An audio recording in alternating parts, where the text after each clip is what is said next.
তো hello viewers, আসসালামু আলাইকুম। দেখতে পারতেছেন আমাদের এই যে গ্রাম অঞ্চলে যেভাবে এই যে পাড়ের উপর বাঁধ দেওয়া যে মাছ মারা হয়, দেখেন কিভাবে আমরা মাছ মারি। এই দেখেন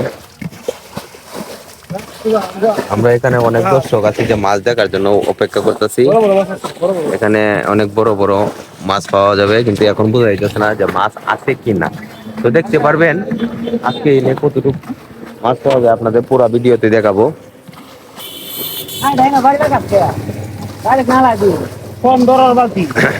তো দেখতে পারতেছেন এইসব মাছ আপনারা ঢাকা শহর বা যারা বাইরে আছেন তারা মিস করতেছেন অনেক।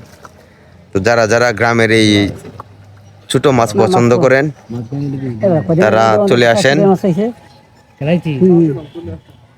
সকলকে দাওয়াত দিয়ে দিলাম, সকলে চলে আসেন যারা যারা গুড়া মাছ খাইতে পছন্দ করেন, ছোট মাছ।